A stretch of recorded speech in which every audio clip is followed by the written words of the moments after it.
Nobody likes to be stolen from, and yet we're all stolen from every day because of inflation. You are listening to Wealth Talks with the McPhees. Inflation is an insidious tax, and it works in a way, as has been said by many others, that 1 in a million understand. Most people don't understand how inflation works because you still have the same amount of dollars in your bank, and yet those dollars don't purchase as much. And that's the insidiousness of it, is because you still have the same amount, and yet you can't buy as much. Well, recently we talked about how banks lend money, creating it out of thin air. When a deposit occurs, they can lend that money back out, only it's not that money they lend. It's new money that they just created because of they've got the power to do it. And that creates a dilution of the money supply. It's like adding water to your orange juice or lemon juice concentrate and saying, oh, look, we've got so much more lemon juice now or so much more orange juice, when actually it's just been diluted. Yeah. And that's what inflation does. So the Federal Reserve calls that stimulating the economy. And when it gets too hot or too diluted, they have to shrink it back. And when they shrink it back, they do that by raising interest rates so people aren't so interested in going and borrowing money that's made out of thin air. And we're seeing that happen. Interest rates have been headed up over the last few months, and they have a prospect of remaining higher than what we've seen over the last few decades for quite some time. So I'm going to bring this down to the consumer level, even just going to the grocery store. You kind of knew the cost of things, and you come along, hey, that's a good buy, and that sounds great, so I'm going to get some of that. Or, hey, that's a really good buy, and that keeps on the shelf. I know I'll use it. I'm going to pick up a couple extra while it's at that good price. But as we see inflation happening so recently, some people just say, oh, the greedy merchants are just raising their prices. Well, no, they're not just raising their prices, but they are being charged more for those goods and services. Gas is costing more. Everything is costing more. And so that's what we see as the rate of inflation. Then I get to the store and I go, is this a good price? Oh, absolutely not. But apparently it is, because it's been that price now for the last several months. So, suddenly we have a new price. And we see that happening all over. So that's what inflation does. It even undermines us in the market, because now we don't know what a good price is. And it kind of presses us, am I getting a good deal or not? Yeah. It's nowhere more seen, though, than in the cost of your home. And yet, even though it's so obvious, it's often unseen, because people say, oh, look, I could buy a house in 1960 for $11,600. And today... that was the average price of a home. Yeah, and today I could sell it for $428,000. Look at that huge impact. That sounds wonderful. And that really stimulates what people say, oh, real estate always goes up. It always increases in value. And that's not so. And you're going to talk about that. Well, there's some good attributes of real estate, of course, but let's talk about just the purchasing power of that. The real estate did not go straight from 11,600 up to 428. There were ups and downs along the way, so it wasn't a straight ride there. But even let's just consider the starting point and the ending point here. $11,600 back in 1960, if we were to adjust that money for purchasing power to 2022, then that would have a purchasing power of what $117,503 had in purchasing power today.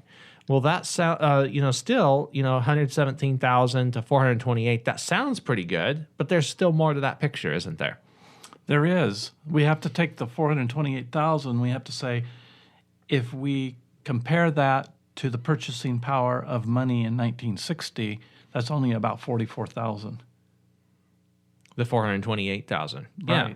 Okay, so if we think in terms of $1960 now, you paid $11,600 for the home. It's grown in terms of $1960 to $44,677. Well, that is quite a bit less than the 428, right? Okay. Okay, but, how many years did it take to do that? Well, it took 62. 62 years. That's quite a bit of time.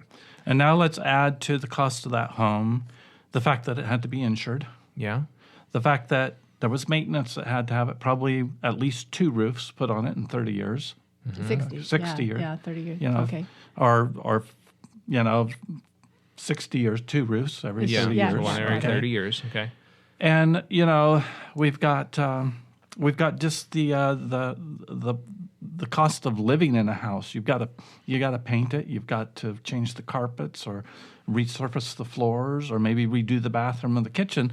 So we've got insurance, maintenance, Oh, property taxes. and property taxes. Yeah. Yeah. Okay. So that's why some people look at their home as a liability rather than an asset.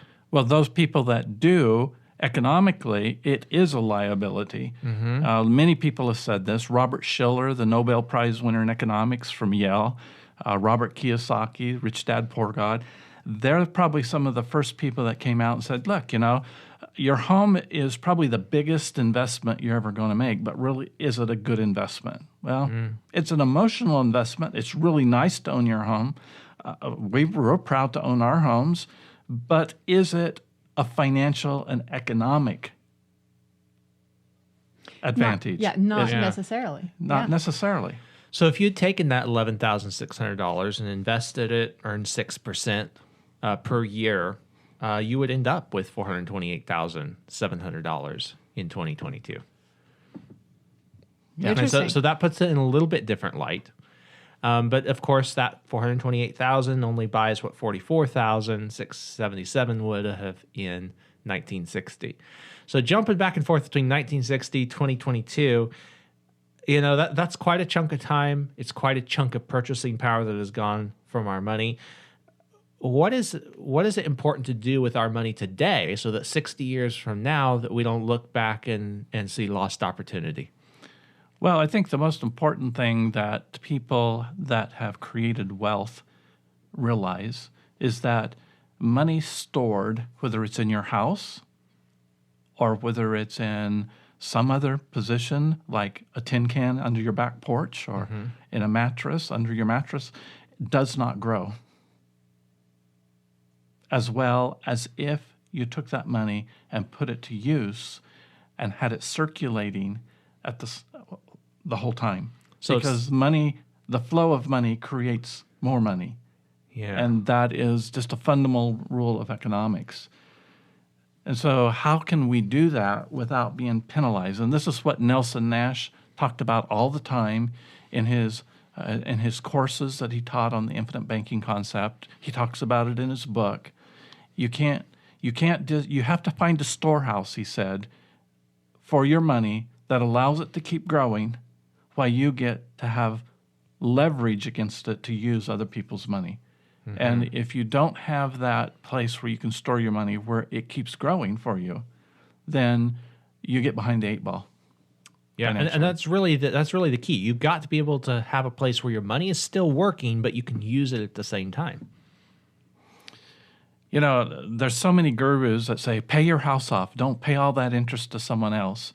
And I find it really fascinating that if we compare a home mortgage and the growth that occurs in it, the equity that develops in it, it develops so much slower than the equity develops in participating whole life insurance with a fully funded paid-up rider. That sounds interesting. So typically within 12 years in a paid-up, a fully funded paid-up rider on a whole life policy, you will have more equity in the house than what you paid for it. That can take years and years longer in a home mortgage. Sure. And then when we talk about inflation on top of that, it can really devastate someone that's thinking, oh, I'm going to invest heavily in my home and doesn't have any other place that they're storing wealth that's growing for them. So that brings up a good point, because some people would say, well, I can buy my home, but then I can still access the equity in it through a home equity line of credit and use it for in my everyday cash flow. So use it. So now my dollar is doing two things at once. It's still, I still get the appreciation in my home, whatever that's going to be. and I still get to use my money. But there are some pitfalls with that approach, aren't there? Yeah, so I was reading about Dave Ramsey's bankruptcy just the other day. In 1988, Dave Ramsey went bankrupt. He had invested heavily in real estate. He was worth about $4 million at that time. And all of a sudden, the Federal Reserve thought, inflation's kind of going wild here. We're going to start raising interest rates. Okay. So what that did to Mr. Ramsey is it caused his leveraged real estate empire to collapse because he couldn't afford to pay the interest on those loans. And so he ended up going bankrupt, started over again. And good for him. He was able to pull out of that and build an empire that helps people spend only what they make and not more, and to actually save. But one thing that he's always talking about is to pay your house off early. And to me, that is counterintuitive to the lesson that he should have learned through his bankruptcy.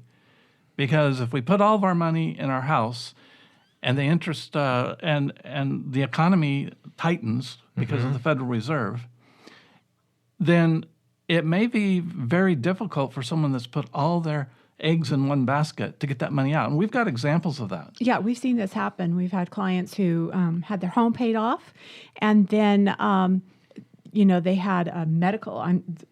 The family I'm specifically thinking of, there was a medical incident in the family. They needed funds to pay off these medical bills.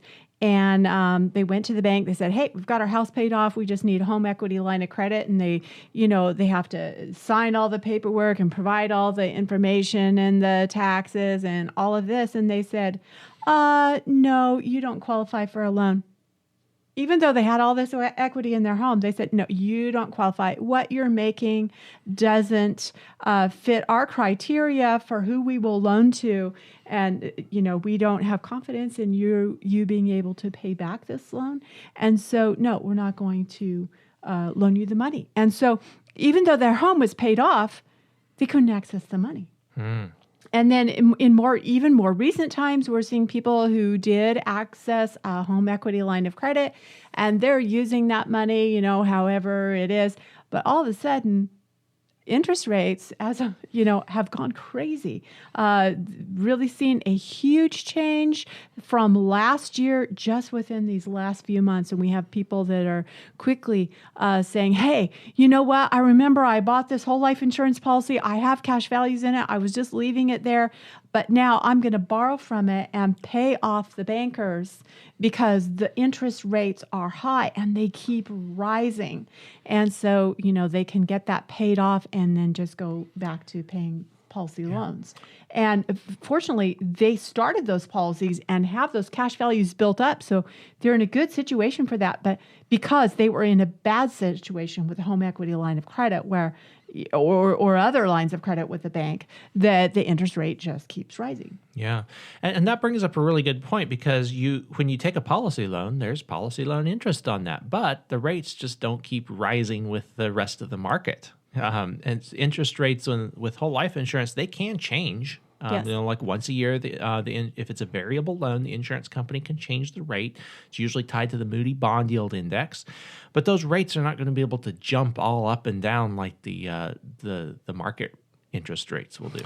So what we're talking about here is adjustable rate mortgages or adjustable rate HELOC loans.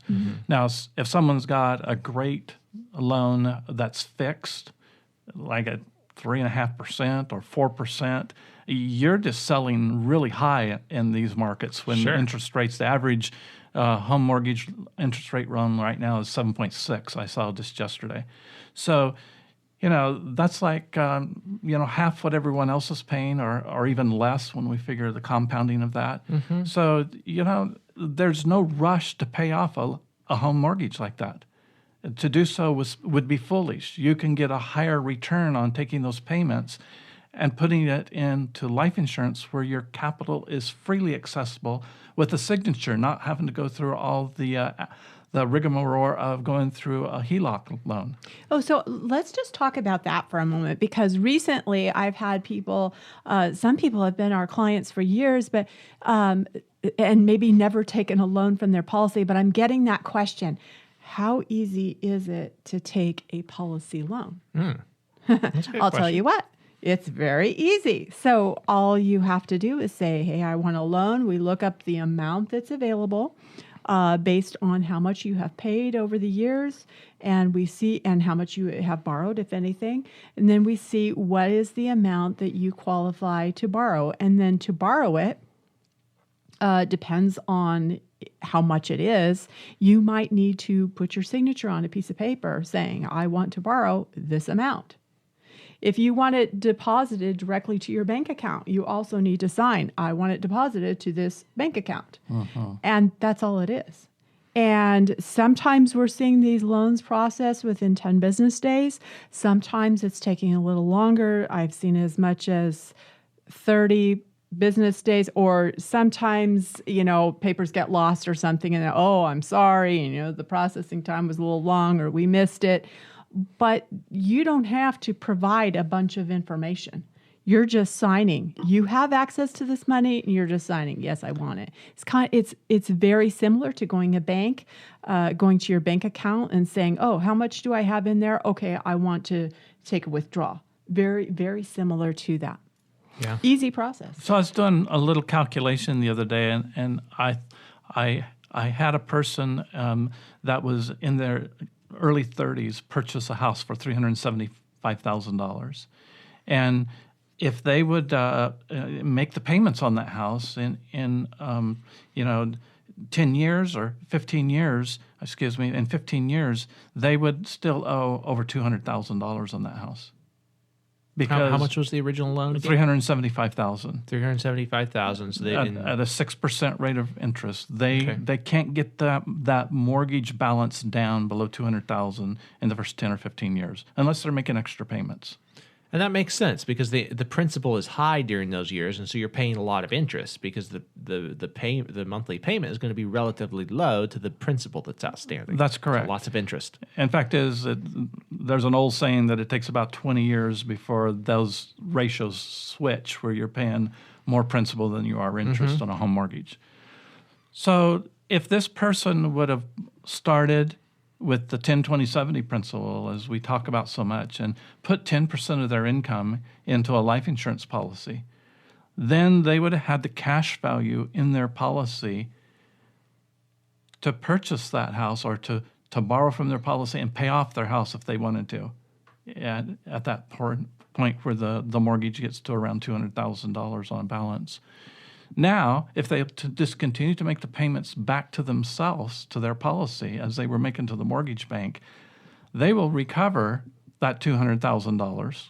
Even though they own their house, it will be back in their policy for them to use over again.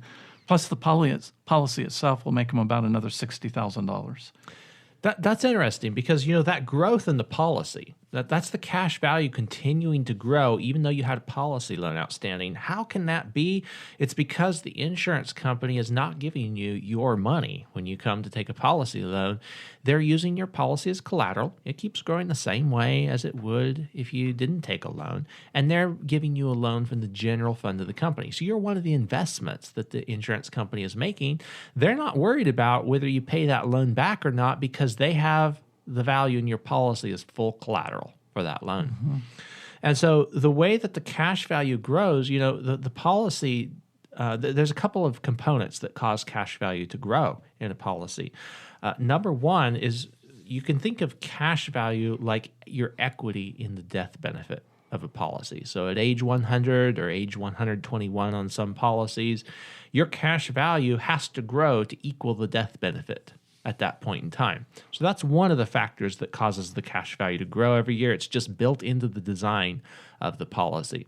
The other way that cash value can grow is, let's say, the insurance company is taking your premium dollars and they're putting those dollars to work. If they make a profit, and they often do because insurance companies have been doing this for a long time, and so they know what's going to be profitable for them financially.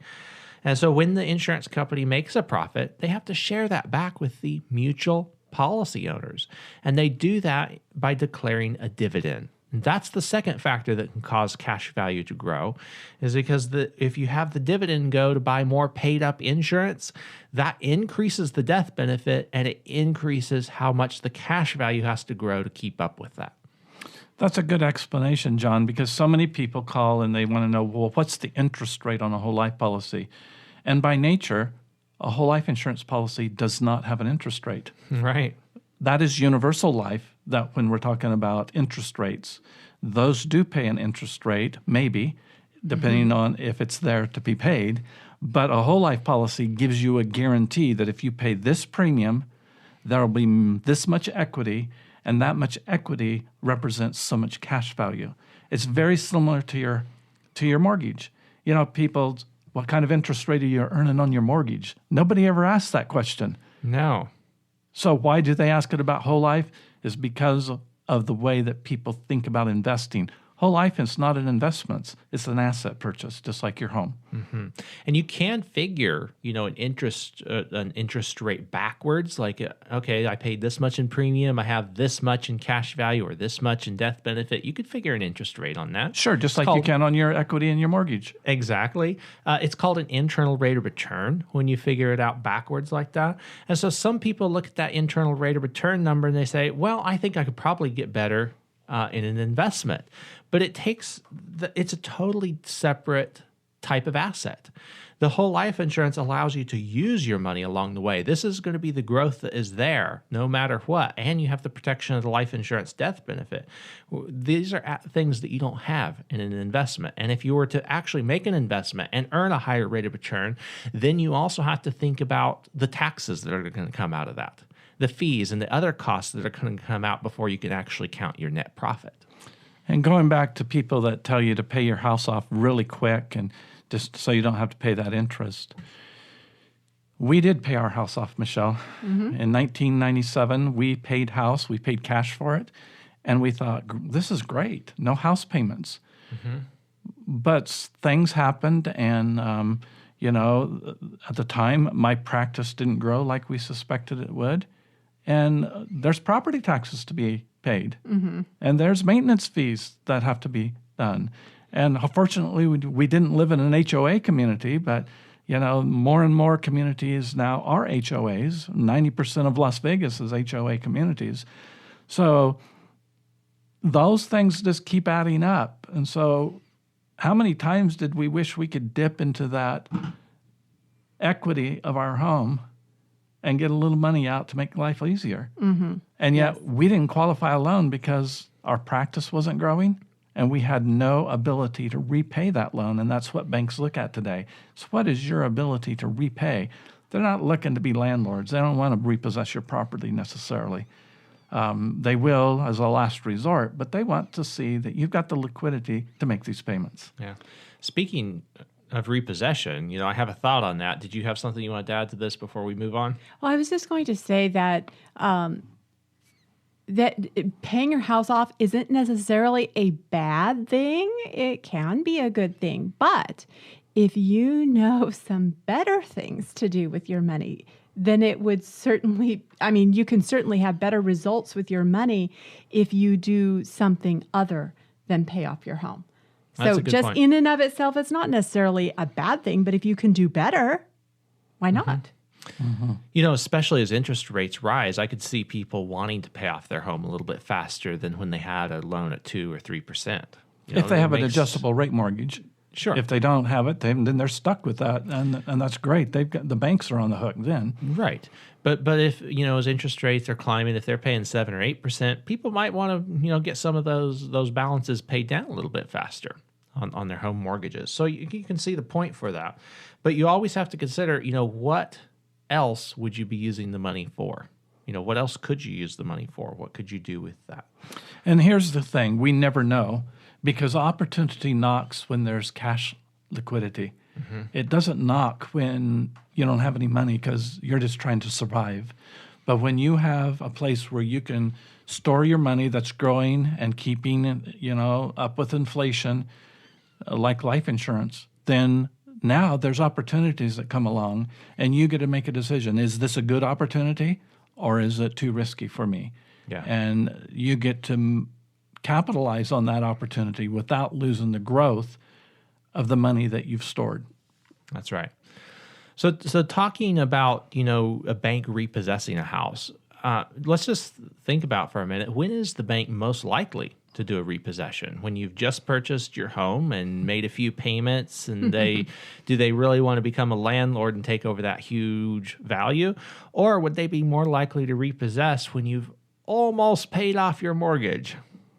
Well, when They've got all their money back, and then if they can come in, repossess the house and sell it for the remaining balance, now they would be sitting in a better position, wouldn't they? And that brings up the old saying that I want the return of my money more than I want a rate of return on my money. Mm-hmm. And every person that understands economics realizes that whether you make a return on your money or not, you want your money to return to you. Because if you don't get that return of your own money, that means you're starting over again. And again, that's what life insurance allows us to do is, let's say that we take an opportunity that comes along and we take a loan from our policy and that opportunity flops. Okay. And we lose everything. Have we lost everything if we took a loan from our policy? No, because you have an asset that offset that liability. No, because the policy still grows as if we didn't take a loan from it. Mm-hmm. And that is really, really powerful, because that can make the difference between completely starting over and starting over with a little bit more than ground zero. Mm-hmm. That's right. That's right. So there's a lot of things to think about, whether it makes sense to pay off your mortgage, pay it down. A question that seems to resonate with a lot of people is, do you want your mortgage paid off, or do you want to have the money to be able to pay off your mortgage if you needed to? And that's, having the money liquid in life insurance does give you more options than just paying off your house and then having to face, the prospect of how to get that money back if you needed it for something. Well, a lot of the things we're talking about today, they come from our basis in understanding the Bible. We work as Christians from what we've learned from Scripture. And, our latest book is a biblical guide to personal finance. If you haven't got a copy of that book, we really encourage you to get a copy. It will take you through the steps that the Bible, that God, the Creator, the master plan maker, wants us to follow, because He really does want us to succeed. The Apostle John wrote to his friend, and he said, I pray that you prosper just as your soul prospers. God didn't want us to be paupers. That doesn't mean that if you're poor, that you've done something wrong necessarily spiritually and that you're jeopardizing your salvation. But God made this world for us to enjoy. He could have made us all see black and white. He didn't have to make us see color. He didn't have to make nice things for us to enjoy. He put those there for our enjoyment and also so that we can help other people. And so when we understand the purpose of money is to help us take care of our needs, because we're worse than infidels if we don't take care of our own needs and our family's needs. And then not just ourselves, but to be able to reach beyond that. And if we continue to listen to people about hoarding our money up where it's not doing us any good at all, but it's benefiting other people, we won't be able to help the people that God has put in our life like He wanted us to.